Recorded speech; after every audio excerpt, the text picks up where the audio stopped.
B, that the purpose of bail, which is a temporary release enabling an accused person to prepare for his defense without the limitation of being incarcerated, but it also permits him or her to carry on their normal lives while the trial proceeds. It should not therefore be denied as a punishment on November 2024. I have to balance that against the fact that the accused persons have been on remand for over 60 days. I also observe that A1 is ready to stake property comprised in Plot 5 to 7, Coral Crescent, Kololo, Kampala, as extra security. Evidence of the release of the mortgage was tendered in court, is registered in his name.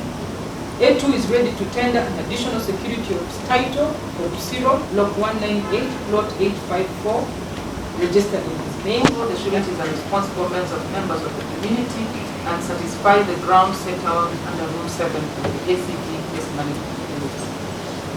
So I've carefully considered the sureties' credentials. I find that all the sureties are responsible members of the community at different levels of public administration and in private business.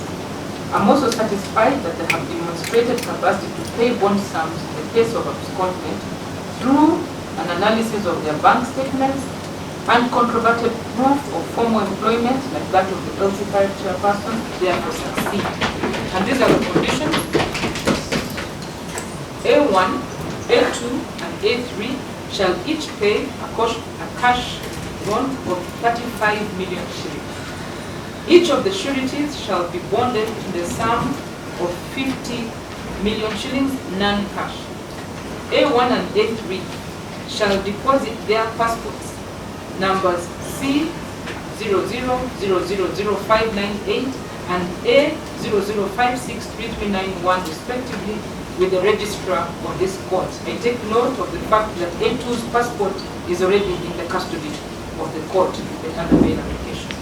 A1, A2, A3 are barred from traveling out of the borders of Uganda without leave from court. So when you need to travel, you will be expected to make an application before the court.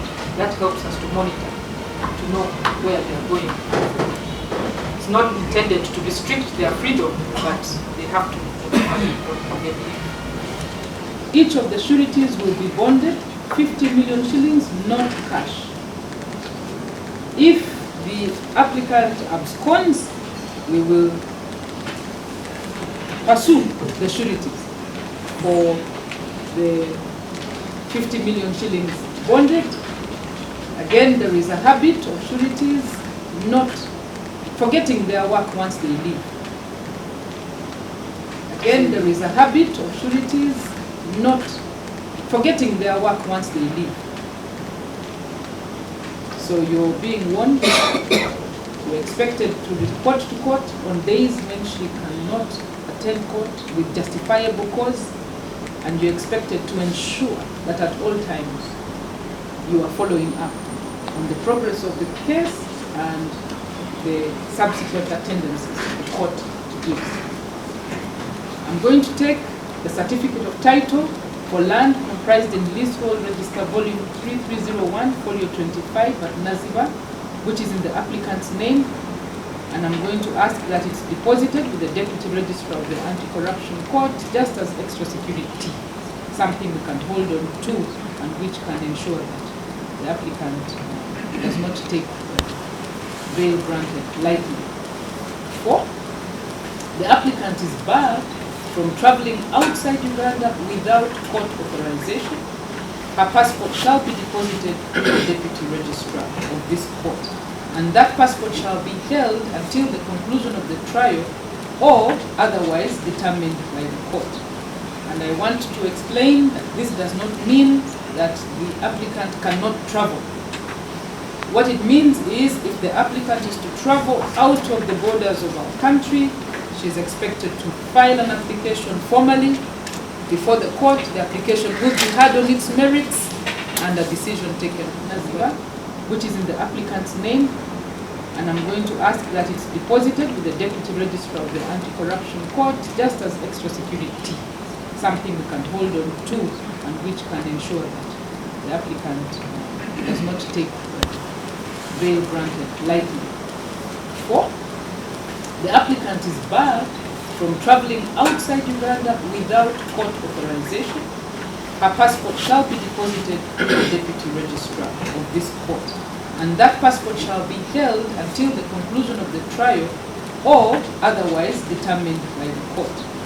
And I want to explain that this does not mean that the applicant cannot travel. What it means is if the applicant is to travel out of the borders of our country, she is expected to file an application formally before the court. The application will be heard on its merits and a decision taken.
Checho mwana checho onalebo olwaleero twagadde tugende naye tulikwenda kujja naye olw'ensonga ze nize musaisiko Sakiru aye tuli kujja naye onalebo.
Abange